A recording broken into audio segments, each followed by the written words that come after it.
Yo, hi guys. So I've sort of missed a week and a half worth of content. Being completely honest and down to you guys, I got ill. Not COVID or anything, just wasn't very well. I just sort of head went to my arse sort of thing. Sort of just didn't want to email. I didn't want to speak to anyone. I've not put anything on social media. I've not put anything on YouTube. I just want everyone to leave me the hell alone. Bit of a bad headspace, but feeling loads better now. Back on with work, back on with videos, back on with recording, back on with emails and phone calls and speaking to people online. So yeah, sorry about the silence. This video was filmed sort of the week prior to me getting ill, so there's sort of a bit of a backlog. So I'm going to try and get some more stuff filmed and out. So hence just the lack of content for that week, which is the first time ever in 3 years I've not put a video out. So yeah, anyway, enjoy the video guys, and I'll see you soon. Yo, what's up guys, welcome back to another video. Yesterday was my birthday, my 30th birthday. I woke up with bad knees and worse bad back, so welcome to the 30s. What we're doing today, it's a bungalow. We're doing a little bit of work in it today. This is an old off-peak storage heater board, and very often you would see guys where there would be a few switch spurs or 2-pole isolators dotted around the house that aren't in use anymore, but someone in the past has converted this, put single sockets on each outlet that would have been there, and then at the main incomer at the board there's KMF switches. They have just linked it into the normal Henley block, so it's just permanently on. But this board here has not got any RCD protection. It's all rewirable breakers still. This one here is the board as well, dual RCD. It's a fully loaded board. We're going to be doing an EICR on this, changing the board over here, testing this as well. Adam's got the lovely job of, there is a hell of a lot. What is it, 14 wall lights, Ad? Just want to cry. 14 wall lights that we're taking off. The customer, I can't even get my screwdriver in it though. yeah, has bought these ones, which are like the porcelain LED lights. And they're actually quite nice, to be fair. Big fan of these. So they'll go over the wall properly. There's a lot. Absolutely everywhere. Around here. So Adam's going to have the joyous job of doing that. There's an extra socket to go in the bedroom because the plaster's meant to be turned up at the same time. We've got to change a shower over. I left my plumbing box at home, so we might have to get to my brother's house to get some plumbing stuff. You're a plumber, you are? Yeah, easy peasy, lemon squeezy. Yeah, come along for the journey. I'm going to isolate this, pull the old board off, and I'll run you through that. We've only got a little board that we're going to be putting on there instead. And we'll just put a camera with Adam, can just have loads of bleep curse words all over the top of his head all the time. Yeah. These are the worst type of lights. How these lights were ever fitted, where you have two tiny little screws. Okay. Most of the time, Don't pull it 'cause it's going to pull the wallpaper off. people would have to gouge out the wall for the chock block because the hole here was never big enough for it to get in. This one ain't even got an attached. Yeah. No, I mean like on Yeah, the... no, I know. I think there is one there. But every single one of these. I mean, to be fair, the lights we fit in the porcelain ones will all be class 2 as well, so it's not end of the world. But you could. Oh, why did you do that? Sake. I was going to say, I wouldn't say these were all brass. They look brass coloured. Hey, wait a minute, mate. You little Christmas bonus for a little breezy Christmas bonus. Just turn the board off on the ISO. Oh, that light is very annoying. My only annoyance with this, if you want to put a 20 amp or 16 amp RCBO on every single one of these, it's a lot of money built up for what is actually one socket. There we go, we all enjoyed that. Where, if I'm bringing it in the back of the board, you could easily put 3 or 4 of these on together. It's not really the done thing anything more than 3 cables into an RCBO. So I can do 1, 2, 3. I do 3 RCBOs, putting them all in the same thing. And I'm only doing this, guys, because it is one single socket off each breaker. It's about cost for the customer because I can knock money off per RCBO. Let me know what you guys think. I can see the comments already.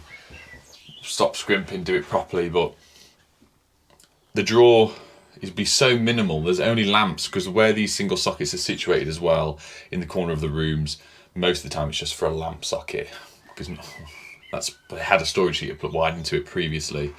So the draw, even if you were to put 3 high load stuff, it's never going to be a microwave, a kettle or anything like that because it's not in the kitchen, it's out of the way. So to my learned knowledge over the years. 3 of these together in one RCBO, 20 amp RCBO, it's never going to draw more than that. On top of it as well, it's a bit of money saving for the customer as well, because they didn't think they'd have to get this changed if this place has to go on the market or for rental. So we can help the customer out. We can save a bit on costs for them with that. And obviously using our vast intellect of electrical industry, then it should be absolutely fine. So crucify me all you want in the comments, but I'm just trying to help the customer out as much as possible, to be honest. So one of the things I do like about this is look at the length on that. That's a decent length. I mean, even the smallest one, I mean, that's that's 9 inches, isn't it? Hang on, let me get Adam, he'll ask. Just a little thing that I've just noticed on this as well. So going back to the video that I did with Sean with some trade work in the garage, a lot of comments, which I know I'd get, good and bad. I say good and bad, positive, negative, or backwards and forwards, whatever you want to say, is earthing the tray. I never earth the tray. I say it's double insulated cable. People saying it's single insulated with a sheath. In my eyes, a sheath is a layer of insulation. It's got 2 layers, but that's bygones be bygones. Shouldn't have earthed it. And then the argument then goes on to say, well, when you put metal clips in, if the insulation pierces through the, if the clip pinches its way through the insulation, do you have to then go and earth every single metal clip in case that becomes live? Same with capping in the wall. Do you have to go and bond every bit of metal capping you put in the wall? Well, you don't, but there is a potential that it become live under fault conditions. And this is it here, this is the problem using a GoPro. Let me see if I can get the light. So, this is a bit of work for you guys. If I can get a picture, just here, this is all metal capping in the wall. This cable here has been completely stripped back, and this wasn't me removing it. Come on, right, hang on, let me get my phone camera so I can sort of do two at the same time. It's been stripped out there, which you can see, and the copper has actually been touching on the metal capping this entire time. So this metal capping here in the wall, because it's not gone through the neutral, it's where someone's pulled it through and backwards and it's scored it off. It looks like it's when it's been pulled back upwards, to be honest. That has actually scored through, made the capping live. So this entire time, with all these years, I mean, this board is probably 40 years plus old. So the metal capping in that wall, and it all overlaps, has all become live and been live in the wall for, let's say, 40 years. This is one of the risks you run using metal capping. Plastic, you don't have that problem at all. I mean, this is old stuff, that's why it is metal, and that's why it is the way it is. But if you'd have bonded that, it would have tripped, you would have found the fault condition straight away. But how would you go about bonding every single piece of metal in the place for capping, tray work? Obviously, we would normally bond our gas and our water, our oil. Equally, if you've got metal framework up in the loft, because a few rows around from where I am at the moment, all the loft trusses are all metal, it's all metal framework, so that is all bonded. Same as industrial settings, like my unit, all the metal framework for the ceiling is all bonded as well. But this sort of stuff, it's a bit of a tricky one, because you can bond it somehow. I'm guessing you would just take an extra length up into the ceiling, another foot into the ceiling, you could put a bonding cable onto that, you could, eyelet, crimp it through and screw it together, pull it back down, so you've bonded that. But would you do that on every single, if you were to do that, like cross bond every single bit of metal capping in an entire house, it was a day in itself. But yeah, I just thought it was interesting that has been live this entire time. And yeah, so I managed to just pull some length down, excuse me, and you've got a good chunk this in here. So anything I think we can do to repair it, bit of heat shrink, on we go, up there. And then I will put the link, and this is I did it on the previous video, the hot tub one, is my little £40 heat gun from Amazon.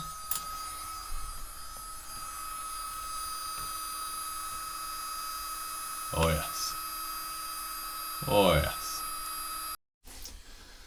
Right, oh god, my phone keeps ringing. Oh my god. Also, as well, I was having a chat with R. Davis yesterday. He decided to ring me on my birthday to wish me happy birthday. Thank you very much. And we're going to do a collab at some point. Problem is, he's TikToker. I'm joking. He's big on TikTok. I would say I'm in the Sparky world, relatively big on YouTube. We're going to jump up together and do something, and yeah, it should be interesting. But I constantly, and I mean constantly, keep getting emails about sponsorship opportunities and collab stuff and this, that and the other. And he was already saying like he has someone that sort of deals with it his end. I try and deal with it. I miss that many emails, as you guys know, and I've said before in the past, trying to keep on top of emails and texts and phone calls and WhatsApps and everything just from customers alone, and then on top of having, you know, YouTube, and then on top of it having emails from companies and phone calls and whatnot. If any of you guys know a guy or a woman I can speak to that sort of does this for a job as a sort of agent, do you want to call it, like a social media person? Oh god, I hate the thought of it, like an influencer. I hate the term, I really do. If any of you guys knew me like in person or before YouTube, like I despise the thought of people calling me an influencer, because I'm not. Like, it's just me and Adam chucking a GoPro around at work, and I can just sort of give you insights in my life, you know, the good and the bad, like all stuff that happened with my dad, my mate, through to being a father, trying to run a business, having an apprentice, stuff at work. Like, I never want to come across to you guys like I'm the big I am or I know everything, because I really don't. And I really don't. And I want that you guys to know that hand on heart is I'm just a genuine guy that tries to be honest as possible and go along for the ride with YouTube. Like, I'm enjoying all of this sort of stuff, but I am getting stressed out. I've got a lot of work to do. I've got a lot of stuff that I need to tick off with now being VAT registered and self-employed, and not now being self-employed, but all the stuff that goes with it. But if you guys only know anyone, any man or woman that is sort of an influencer, marketing agency, helper, secretary, I don't know what you want to call it, drop me a message below, or drop me an email or something, or even give me a phone call, so I can sort of get some information on it, if that's possible, please. But it does give me, like now, like the sponsor of today's video is Traderify, and it gives me opportunities like this to show you guys, like, I would never have found Traderify, who is the sponsor of today's video, for helping me do better with work. If I wasn't online, I wasn't on Instagram or on YouTube, I would never have been given the chance to see and experience firsthand of how good sort of stuff like this is. That we get chucked some stuff which is really good, like Traderify, and you know, I've linked up with Velocity, I've linked up with Unilight, all these very cool brands that have helped me day-to-day life with work. And then obviously we get occasional emails that is, I wouldn't want to stick my name to it, because I don't want you guys wasting your hard-earned money. Yes, I could probably earn, let's say, £1,000 off doing a sponsored video for a company that does some form of lighting. I keep getting emails from China, can you do this, is a discount code, we're willing to pay this much. It's easy money for me to make, but my reputation would go out the window. Like, I wouldn't want you guys to buy stuff that I've then gone, oh, this is really good, because you guys know I'm getting paid for it. Like, I wouldn't want to do that to you guys, to myself, just for a quick buck. So sort of everything that I am sponsored with is for a reason, because I do rate it and do use it. Same like, say, back to Traderify, hit the link below, 50% off for 3 months, help yourself out with paperwork, time at home, invoicing, scheduling, certification, make everything a bit easier. But yeah, thanks Traderify, hit the link below to you guys, go check it out, and if you guys have any knowledge or any know-how with anyone that you know or would use, let me know please. Thank you. Right, I'm using 420 amps, I put 32 amp in case we're going to be pulling the shower circuit from this board across to this board, just in case this one is getting a bit too much load on it, because being a split load board, the two showers are currently on the same RCD this side. We can split it across.